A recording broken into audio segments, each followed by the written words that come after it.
The honourable member from Thornhill. Last week, the Prime Minister increased the carbon tax by 23% on Canadians, on gas, on groceries, on home heating. He's doubling down and defying 70% of Canadians and 8 premiers who want him to axe the tax. 6 of those premiers wrote the Prime Minister asking for a meeting to talk about his punishing carbon tax. Instead, the Prime Minister just shot down the idea because they already had a meeting 8 years ago.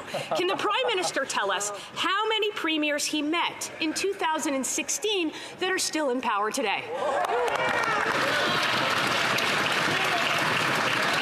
Good question. The Honourable Minister for Families and Social Development. Mr. Speaker, actions speak more than words. Our actions on this side of the House, over 750,000. I'm going to ask the Honourable Minister to start again because the Chair sincerely could not hear what the Minister was saying.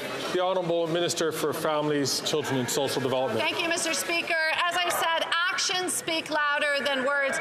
On this side of the House, our actions, over 750,000 families benefiting from affordable childcare spaces, over 100,000 new spaces across the country, 7 million children whose parents benefit from the Canada Child Benefit, a national school food policy.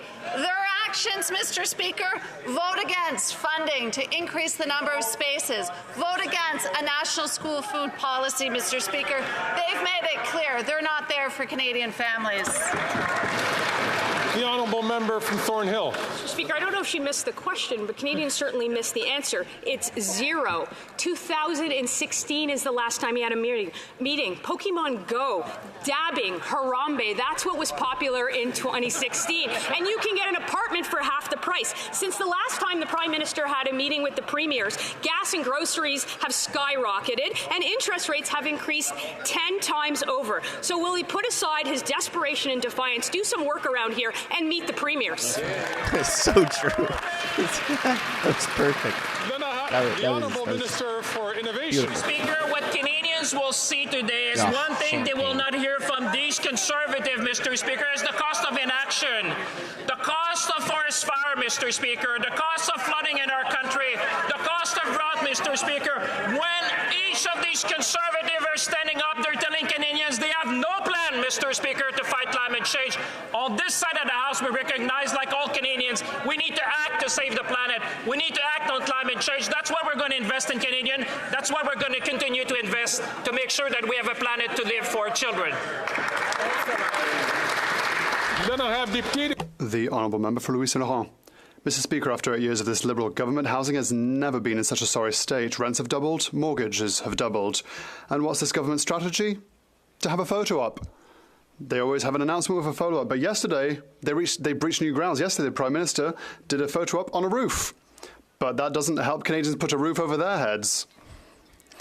What is the government's plan to help Canadians who can't find a roof for their head?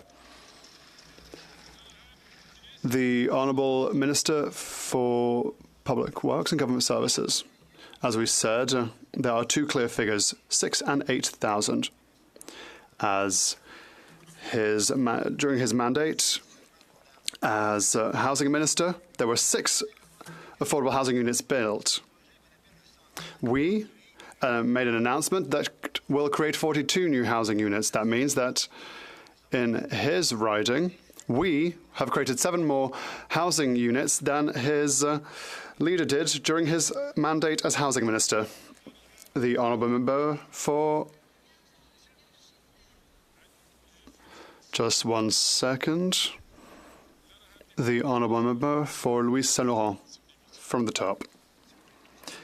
Mr. Speaker, I would like to tell my honourable colleague that I know what happens in my riding and that, yes, people are finding it hard to make ends meet. Yes, inflation is hitting people hard. And yes, this government is just spending without control. And that is adding fire to the flames of inflation. Mr. Speaker, the member, who is a minister as well, who is a well-respected academic, how will he explain to his future students that a budget can balance itself, like the Prime Minister keeps claiming?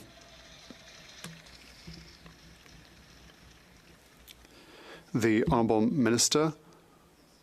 Thank you, Mr. Speaker. I'd like to thank my colleague. I respect him. First of all, austerity is not a solution in 2024.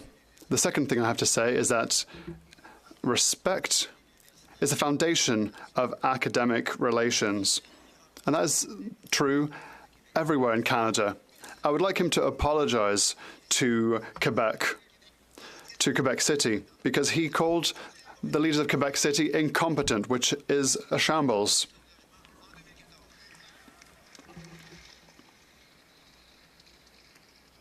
The Honourable Member for Jonquière.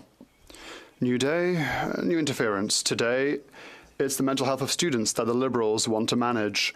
The same government that, let's not forget, is incapable of paying its own public servants through Phoenix. The same one that was unable to print passports. The same one that lost control of the borders and exacerbated the housing crisis. Imagine. The government now wants to manage the care offered to young people in distress. Are you reassured? Because I'm certainly not. Once again, since the federal government has no expertise in mental health, it manages no clinics and no psychologists. Let's be serious one moment, Mr. Speaker. Is it finally going to transfer this money to Quebec? The Honourable Minister for Transport. Mr. Speaker, when we invest in housing, everyone, the Bloc cries, the Conservative cries. When we invest in food for our younger students, they cry. When we invest in our seniors, the Bloc and the Quebec and the Bloc and the Conservatives cry. They're just crying together at the end of the day. You don't know which one's which at the end of the day.